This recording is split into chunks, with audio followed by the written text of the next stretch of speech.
이사야 32장 1절에서부터 4절까지와 15절에서부터 18절 말씀입니다. 그런데 오늘은 제가 본문을 앞에서 띄워서 오늘 우리 개역 개정본이 아니라 새번역본으로 준비했습니다. 앞에 화면을 보시고 함께 교독하시면 되겠습니다.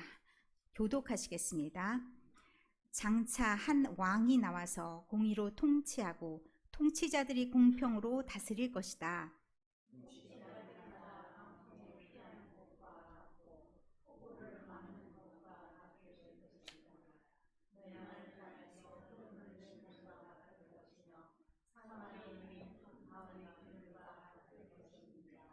백성을 돌보는 통치자의 눈이 멀지 않을 것이며 백성의 요구를 듣는 통치자의 귀가 막히지 않을 것입니다.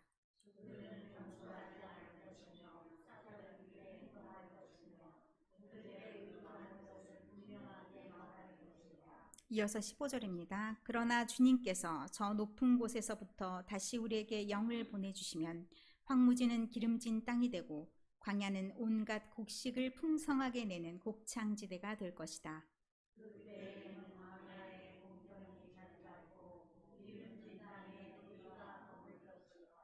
의의 열매는 평화요 의의 결실은 영원한 평안과 안전이다.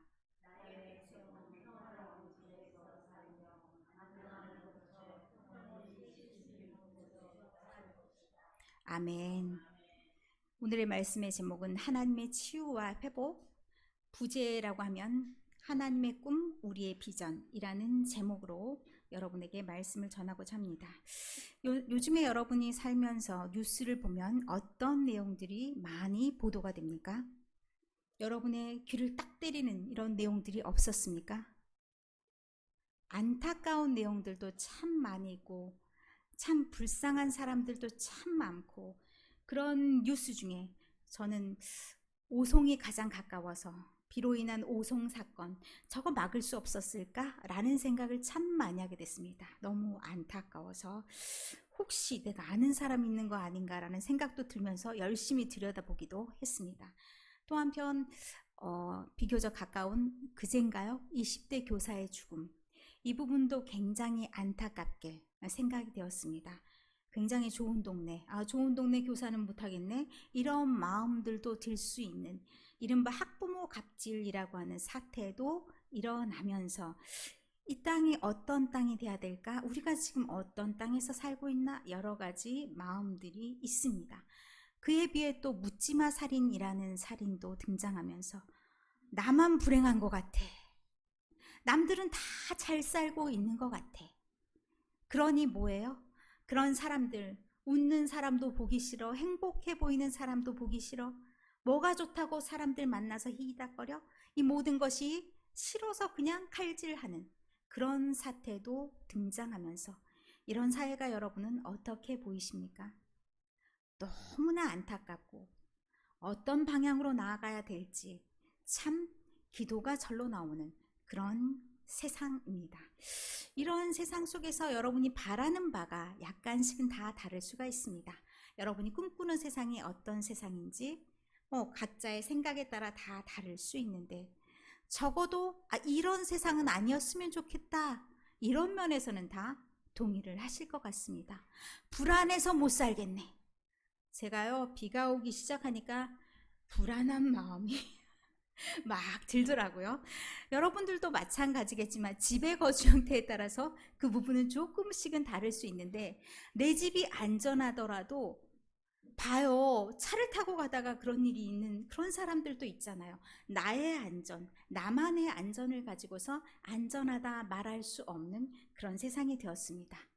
또 한편으로 난 좀 평안했으면 좋겠다 이런 생각을 합니다. 그런데 나는 아무 문제가 없고 나는 평안할 것 같은데 나를 평안하게 안 두는 사건들도 등장을 합니다. 괜히 막 이상한 일들이 일어나 나를 불안하게 하는 일들도 생깁니다. 그러면 나는 평안하지가 않습니다. 이런 삶들, 이런 삶을 딱 보면서 우리가 살아가는 삶이 언제 위기가 올지 언제 또 괜찮아질지 이 모든 것이 내 손 안에 있지 않구나 라는 생각도 하게 됩니다. 혹시 여러분이 감내력이란 말을 들어보셨습니까? 어려운 상황에서 그것을 견디는 힘이 감내력이라고 합니다. 그런데 우리는 그런 모든 상황을 피해가는 것을 좋아하지 그것을 내가 감당해야 된다라고는 생각을 하지 않습니다. 그래서 그냥 모른 척하고 그 상황이 딱 돌아올 것 같으면 나만 그런 일이 안 일어나면 되는 것처럼 돌아보거나 아니면 내일인데도 남의 일처럼 대하거나 그런 경우들도 참 많습니다. 그러면 어떻게 되냐? 정작 자기에게 피해갈 수 없는 일들이 왔을 때는 그는 무너지고 마는 것. 그렇게 극단적인 상황에 극단적인 행동들을 하는 극단적인 상황이라고 느끼는 게 사람마다 다릅니다. 그런데 극단적인 상황이 아니어도 크게 느끼고 크게 반응하고 그래서 결국 자기의 삶을 망가뜨리는 그런 사람들도 생기게 됩니다. 자, 오늘 말씀이 32장에 한 왕이 등장하면서 말씀이 시작이 됩니다. 그래서 이 왕이 다스리는 나라가 어떠할지, 그러면 이 나라가 어떤지 딱 읽으면서 느낌이 오셨습니까? 이런 나라는 어떤 나라인 것 같습니까? 엄청 좋은 나라일 것 같습니다. 이 좋은 나라, 이런 나라에 살고 싶다, 이런 마음이 있는데 우리가 살고 있는 나라도 뭐 이거에 비하면 아닌 것 같은 부분들이 좀 많이 있죠. 그런데 특별히 지금 31장과 비교해서 32장을 딱 읽어보면 이 이스라엘의 상황이 어떤 상황이었는지를 알 수가 있습니다. 북이스라엘은 다 망한 상황입니다. 다 망해서 그 사람들이 뿔뿔이 흩어지고 이 뿔뿔이 흩어지게 한 나라가 어떤 나라냐? 아수르라는 강대국이었습니다. 힘이 있는 아수르가 있어요. 그 아수르에 의해서 이 유다 자체도 무너지기 일보 직전 그런 상황에 놓여 있습니다. 유다의 이 32장에 나오는 이런 훌륭한 왕이 있었던 게 아니라 이 극단적으로 이와 반대된 왕이 한 사람이 있었습니다. 그의 이름이 요아스라는 사람입니다. 요아스라는 사람은 없었으면 좋았을 왕이었을 텐데 있어서 많은 사람에게 피해를 끼치는 그런 왕이었습니다. 그러나 그도 사실은 나쁜 왕이 되고 싶어서 그랬던 것은 아닐 겁니다. 그런데 판단이 잘못되어서 그 판단이 자기 마음대로의 판단이 되다 보니까 어떻게 되었냐? 하나님이 원하시는 방향이 아니라 전혀 다른 방향으로 가게 됐고 그래서 이 사람은 자기 나라를 나쁘게 말하면 말아먹는 역할을 하게 됩니다. 자기 나라가 아수르에 의해서 침략을 당하는데 길을 열어주는 역할을 하게 됩니다.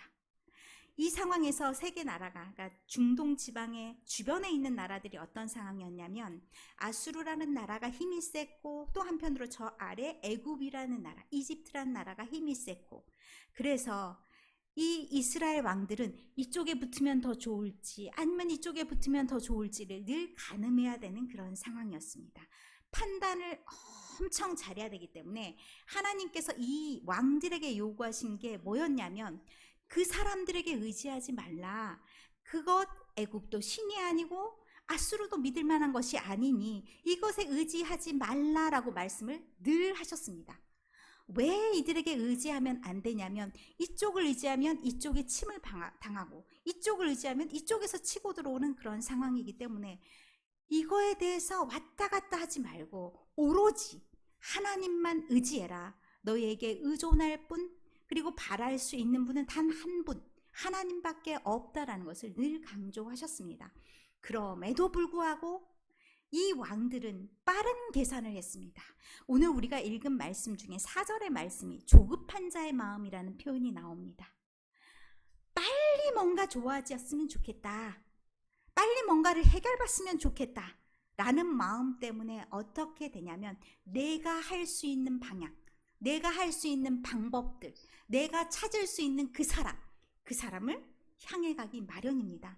마치 애굽에 가면 많은 재산이 있는데 어떤 재산이 있냐면 군사력이 있어요. 그들에게 딱 붙어 있으면 그들이 자기들을 다 막아줄 것 같아요.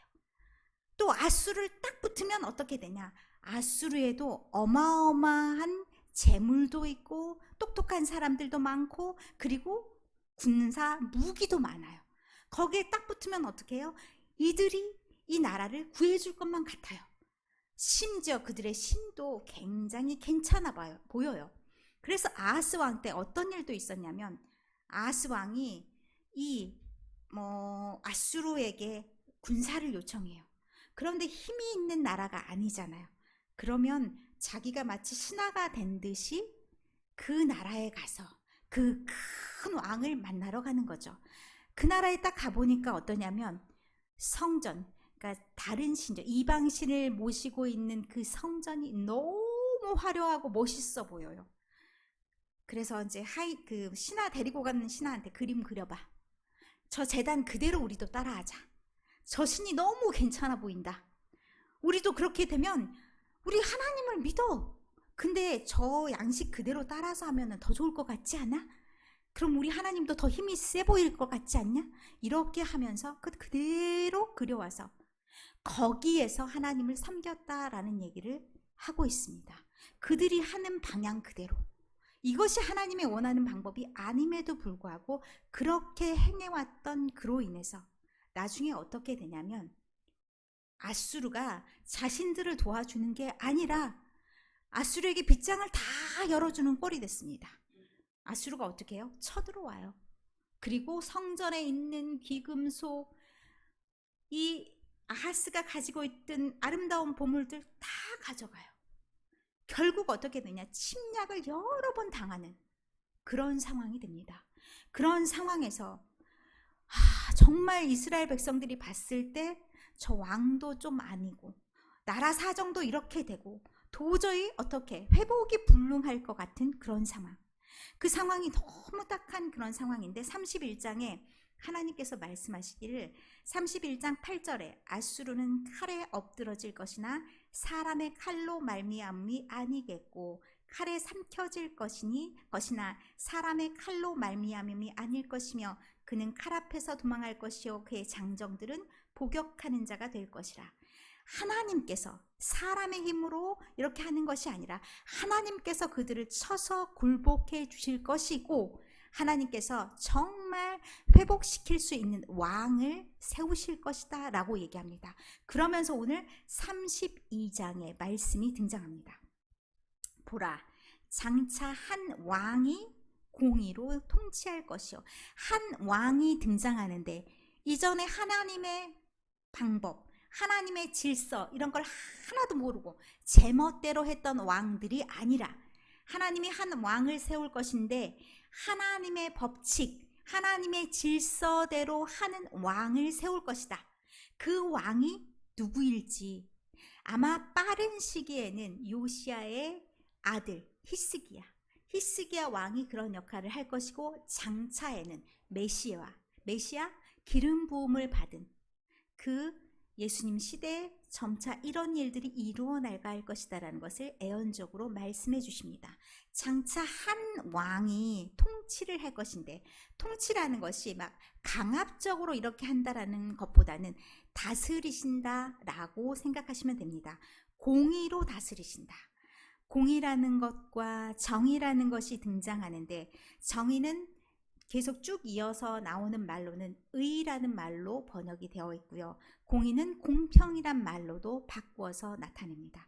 이 공평, 공의라는 말은 어떻게 되냐면 다스리는 것입니다.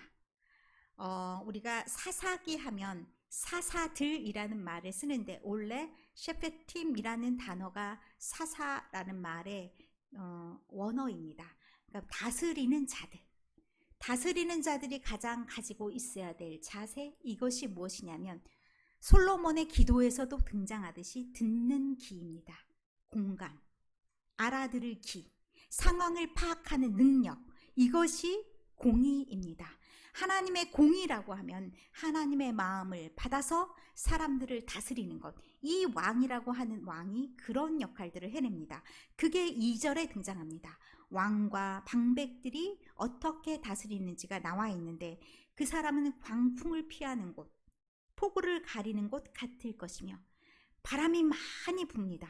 미친 듯이 바람이 불었을 때 그 바람을 피할 그런 장소가 되어주고, 비가 엄청나게 많이 옵니다.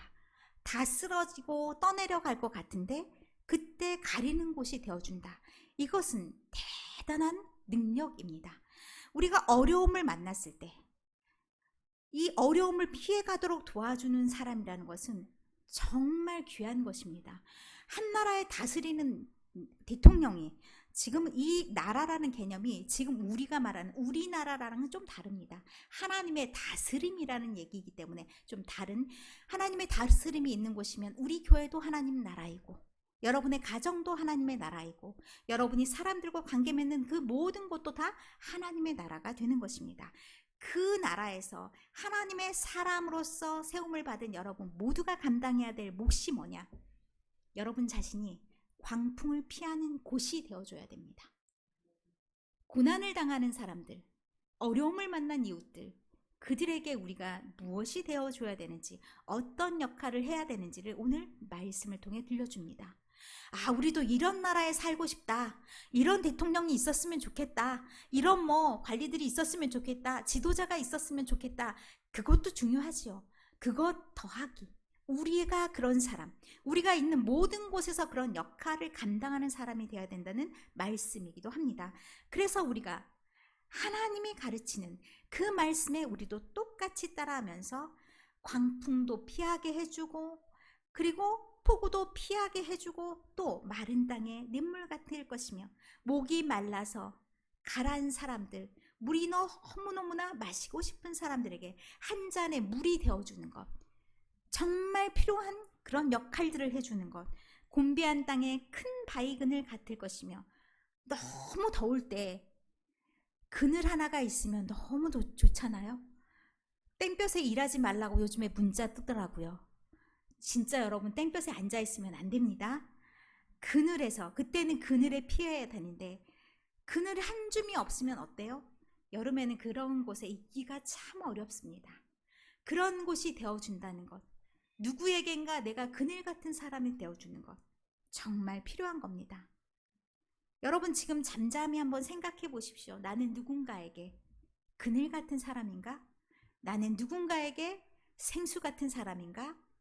나는 누군가에게 가림막이 되어주고 있는가? 나는 누군가에게 비를 피할 장소가 되고 있는가? 그런 말씀을 지금 우리에게 들려주시면서 한편으로 우리가 정말 꿈꾸며 나아가며, 이런 곳에서 살고 싶다, 모두가 바라는 그런 세상, 이런 것을 말씀하면서 한편으로 우리에게 너는 그런 사람인가? 라는 질문도 같이 던져주고 있습니다. 3절의 말씀에 보는 자의 눈이 감기지 아니할 것이요. 이 상황을 봤어요. 비가 오는 상황을 봤어요. 폭염이 내리쬐는 상황을 봤어요. 그리고 물이 없어서 고통당하는 상황을 봤어요. 보는 사람이 눈을 감으면 이것은 상황이 끝입니다. 그런데 보는 사람이 눈을 감지 않아요. 그들의 울부짖음을 들어요. 그런데 듣는 자가 기가 막히면 어때요? 듣지 못합니다. 그런데 그것을 들어요. 이것은 한편으로 지금의 상황이 봐도 보지 못하고 들어도 듣지 못하는 상황이라면 치유를 말합니다. 그렇게 있어야 될 것이 있지 못한 그런 상황에서는 치유와 회복이 일어나야 되고, 그리고 정작 우리가 봐야 될 것, 들어야 될 것, 이런 것들을 듣고 우리가 그 상황에 동참해주는 그런 역할들을 우리가 해야 된다라는 것이 3절의 말씀이고요. 4절의 말씀은 우리가 조급한 마음을 가져서는 안 된다라는 얘기입니다. 지금 당장에 뭔가 좋은 것이 이루어지고, 지금 당장 우리가 원하는 대로 다 이루어지고, 그것이 안 되면 내가 막 돌아다니면서 그렇게 하기 위해서 노력하는 그런 막 싸돌아다니라는 그런 의미가 아니라, 내 마음을 내려놓고 내가 진짜 하나님이 원하시는 것이 지금 나에게 어떤 것을 원하시는 건지, 내가 무엇을 알아야 될 것인지를 깨닫는 시간이 먼저 필요하다는 것입니다.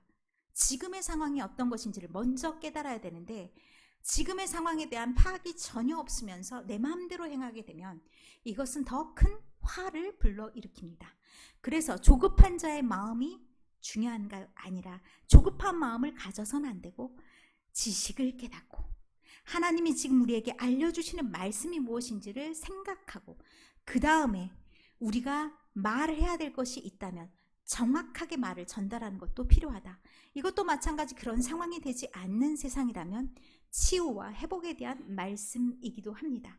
그래서 지금 불편한 모든 상황들을 때때로 견디고 나아가는 것, 그리고 그것이 왜 불편한지도 말할 수 있는 것, 그것이 우리가 감내해야 되는 몫이기도 합니다. 그러면서 이 감내하면서 더 큰 것을 보고 나아가는데, 하나님의 비전을 보고 우리가 나아갈 때 우리가 새 힘을 얻어서 또 그것을 대처할 수 있는 힘이 되기도 합니다. 그래서 15절의 말씀에 마침내 이루어질 그날을 얘기하는데, 마침내 위에서부터 영을 우리에게 부어주시리니, 우리의 생각, 우리의 꿈, 이것이 우리가 저절로 이룰 수 있는 그런 것들이 아니고 하나님께서 이루어 주실 그날이 있는데, 하나님의 영이 부어져서, 하나님의 영이 위에서부터 부어졌다는 것은 우리가 지금까지 하고 전혀 다른 세상을 꿈꾸며 나아갈 수 있고, 하나님이 그런 세상을 만들어 주신다는 얘기를 하는 것입니다. 그래서 광야가 아름다운 밭이 될 것이고, 아무짝에도 쓸모 없었던 그런 땅들, 와, 저기가 좀 좋은 땅이 되었으면 좋겠다, 옥토가 되었으면 좋겠다, 그런 땅에 아름다운 밭이 만들어지고, 아름다운 밭도 또 숲이 되기도 하고, 이렇게 하나님께서 만드시고자 하는 그런 세상을 만들어 나가실 텐데, 그때 정의가 광야에 거하며, 정의가, 하나님의 올바른 것들이 이 세상을 모두 다 지배할 것인데, 어느 곳에서나 하나님의 의가 지배할 것이다. 그리고 공의가 아름다운 밭에 거한다라는 것 또한 마찬가지입니다. 하나님의 마음이 모든 것들에 다 담겨 있어서, 하나님의 마음이 충만하여서 어느 곳에서나 다 있을 것이다. 그래서 하나님의 마음과 하나님의 의가 없는 곳이 없어서 하나님의 땅, 하나님이 다스리는 그런 곳이 될 것이다. 하나님의 공의가 있다라는 것은 그곳이 결국 어떻게 되냐, 하나님의 마음이 보여지는 곳이고 하나님의 마음으로 다스려지는 곳이기 때문에 거기에는 다 평안이 있을 것이고, 그리고 모든 관계가 다 평화를 누리는 관계가 될 것이다. 가장 중요한 게 무엇이냐, 하나님과의 관계가 평안하게 되는 것, 하나님과의 관계가 흘러넘치는 그런 관계가 되는 것, 하나님의 마음이 우리의 마음속에 제대로 들어오는 것, 그렇게 될 때 우리가 살아가는 모든 것 또한 하나님의 지배를 받게 된다라고 말씀합니다. 그래서 그 결과 우리가 누릴 수 있는 곳이 결국 평안과 안전이다 얘기합니다. 우리의 목표가 여기에 있는 것이 중요한 게 아니라, 우리가 바라는 것이 여기에 있는 것이 중요한 것이 아니라, 먼저 우리의 마음밭을 바꾸고 우리가 추구해야 되는 것들이 바뀌어져야 하는 것을 말합니다. 먼저 우리가 추구해야 될 것은, 우리는 하나님만 바라는 것이 필요하고 하나님과 함께 더불어 살아가는 것이 필요합니다. 그럴 때 우리가 바라고 원하는 것은 부차적으로 우리에게 다 이루어진다는 얘기입니다. 우리가 하나님 안에서 살고 하나님이 우리 안에 하나님의 마음을 보여주실 때, 하나님의 마음이 우리의 마음이 되고 하나님의 꿈이 우리의 비전이 되고, 하나님이 우리에게 주시고자 하는 모든 것들을 다 누리면서 살아갈 수 있는, 하나님의 복이 우리에게 넘치며 살아갈 수 있는 그런 곳이 되리라는 것. 그래서 18절에 마지막으로 말합니다. 내 백성이 화평한 집과 안전한 거처와 조용히 쉬는 곳에 있으려니와. 이것이 하나님의 복을 누리는 백성의 삶입니다. 집이 화평하고, 그리고 우리가 살아가는 모든 곳이 안전하고, 그리고 우리가 있는 모든 곳이 싸움이 없고 전쟁이 없고 조용한 그런 곳이 되는 곳, 그런 것이 하나님께서 우리에게 주신 복임을 믿습니다. 하나님이 주신 복, 그 복을 누리며 하나님의 축복과 평안, 안정과 또 풍요를 누리시는 여러분의 모든 삶이 되시기를 간절히 축원합니다.